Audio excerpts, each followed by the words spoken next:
was 12 the day my world ended. I remember standing in our tiny kitchen, barefoot, clutching my favorite stuffed bear. When my mother looked at me with eyes that weren't hers anymore, cold, empty, like I was already a stranger, she said, "Pack one bag, sweetheart. You're going on a trip." I believed her. Of course I did. She was my mom. That night, a black car pulled up outside our rundown house. A man I'd never seen before got out, handed my parents a thick envelope, and took my hand. I kept asking where we were going. Nobody answered. The last thing I saw was my older brother watching from the window silent, pale tears on his cheeks. My father closed the curtains, and just like that, I disappeared. For 17 years, the world thought I was dead. My family held a small memorial. They cried on local news. They collected donation money for their lost little girl. Meanwhile, I was alive trapped in a nightmare. They sold me into Dot. My name is Alina. This is the story of how the little girl they erased came back and tore their perfect lies apart. They sold me for $40,000. That's what the paperwork said when I finally found it years later. $40,000 to a couple who couldn't have children and didn't care where I came from. I grew up in a locked house on the edge of a quiet town, told my real family had died in a fire. I was homeschooled, monitored, never allowed outside alone. Every birthday. I wondered if anyone was looking for me. Every night. I cried for the brother who used to read me stories. When I turned 18, my new parents suddenly got scared. Maybe I was getting too old, too curious. They gave me a fake ID, a bus ticket, and $500 and told me never to come back. I was free. But I had nothing. No education, no past, no one. For years, I drifted waitressing, sleeping in shelters, trying to remember who I really was. Then one day, in a library computer, I typed my old name. The obituary popped up.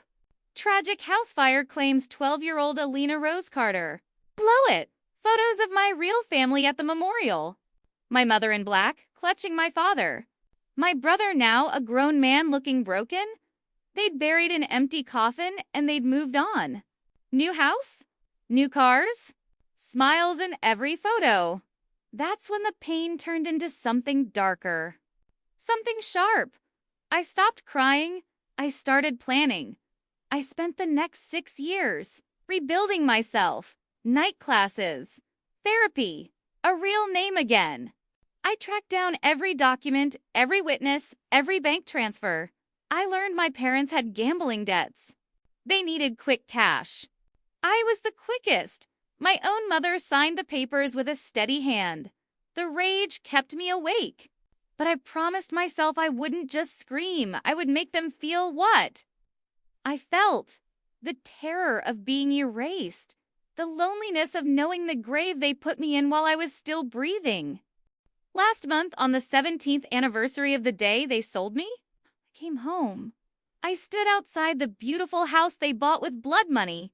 My mother opened the door in yoga clothes, smiling like nothing had ever happened. Then she saw my face. Alina. The word died in her throat. I didn't yell. I just handed her an envelope, the same kind they once took from a stranger. Inside were copies of everything.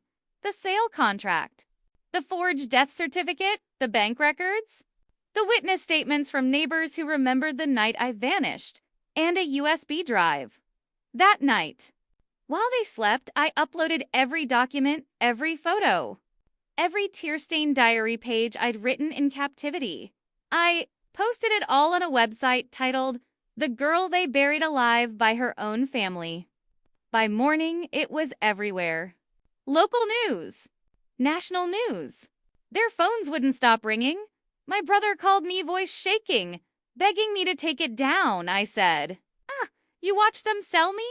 You let them bury me. Now the world deserves to know who you really are." The police came 2 days later. Human trafficking, fraud, child endangerment. My parents were let out in handcuffs while neighbors filmed on their phones. My mother screamed. My name like she had a right to. It, I didn't even turn around.